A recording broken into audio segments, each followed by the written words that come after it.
berikut ini adalah contoh studi kasus dari kegiatan eksplorasi migas ya. Jadi memang pertanyaannya apakah mungkin kegiatan eksplorasi ini bisa kita lakukan sebagai seorang mahasiswa? Nah, jawabannya sangat bisa. Ini adalah contohnya ya. Ini adalah contoh skripsi dari Kak Uul ya, Nurul Iza Asral. Jadi dia mengangkat studi kasus tentang geologi dan karakteristik serpih formasi gumai sebagai potensi hidrokarbon non konvensional di desa Sungai Paur dan sekitarnya, Kecamatan Ranah Mendalu, Kabupaten Jambung Barat, Provinsi Jambi. Jadi memang di sini dia mengangkat fokus atau studi kasusnya itu pada potensi hidrokarbon non konvensional ya, khususnya yang ada di formasi gumai. Kenapa dikatakan non konvensional? Ini saya jelaskan di sini. Dan dia memang pada cekungan Sumatera Selatan ya, khususnya di sub cekungan Jambi,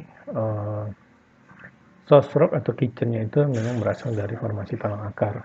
Di mana talang akar ini dia berperan sebagai batuan asal ya atau source rock, dan juga dia berperan sebagai batuan reservoir dan juga batuan penutup.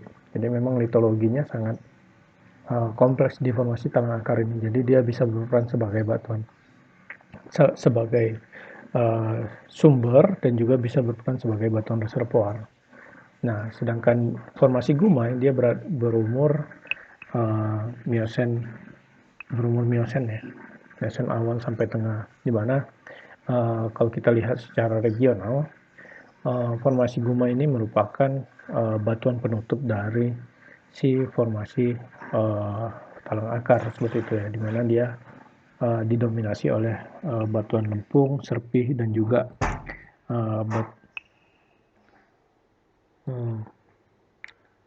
serpih karbonatan seperti itu ya.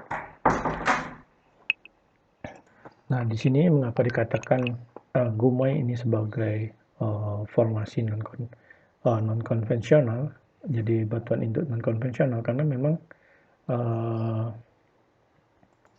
formasi gumai ini dia terdapat litologi serpih ya, di mana serpih ini biasanya memang mengandung atau terendapkan material-material organik ya, sehingga memungkinkan apabila terendapkan dalam waktu yang lama bisa membentuk suatu fluida hidrokarbon seperti itu. Hal ini juga dibuktikan dengan dari analisis labnya ya, analisis geokimianya menunjukkan nilai TOC dari sampel yang didapat dari formasi gumai itu ya, dia mengandung nilai 0,86 ya, dan juga di sampel satu lagi mengandung total organik karbonnya 1,09.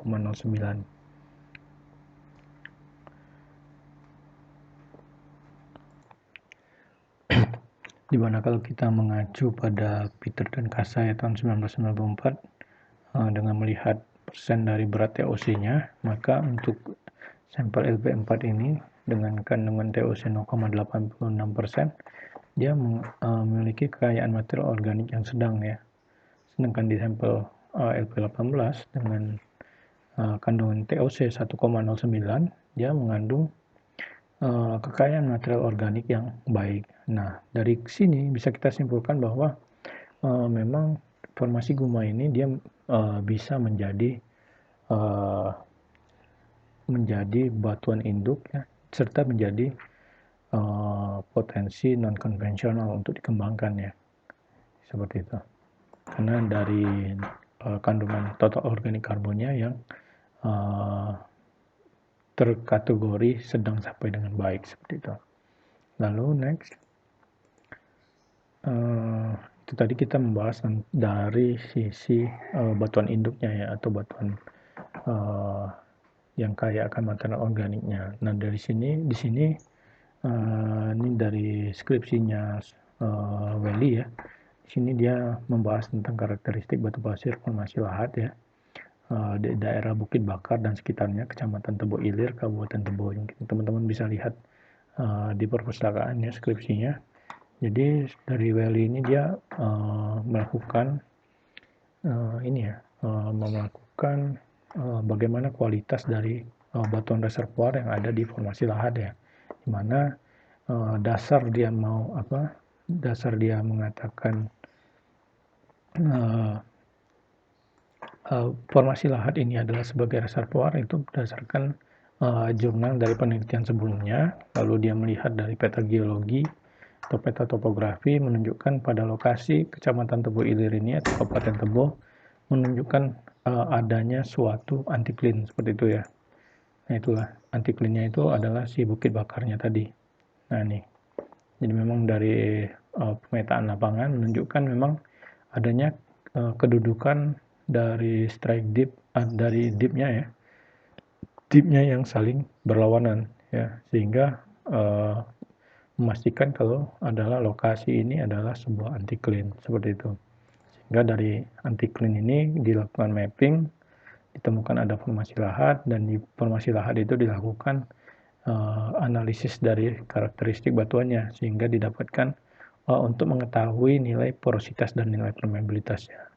Dari nilai porositas dan permeabilitas itu, akan diketahui bagaimana kualitas dari si reservoirnya, seperti itu. Jadi sangat mungkin sekali untuk teman-teman, melakukan penelitian, khususnya skripsi ya, di bidang, eksplorasi migas ya, atau minyak dan gas bumi, seperti itu. Nah, mungkin itu, teknik-teknik dari kegiatan eksplorasi yang telah saya jelaskan ya. Mungkin, selanjutnya akan saya bahas tentang teknik pemborannya, seperti itu ya. Barulah, diakhiri dengan perhitungan cadangan. Mungkin itu aja yang bisa saya sampaikan. Wassalamualaikum warahmatullahi wabarakatuh.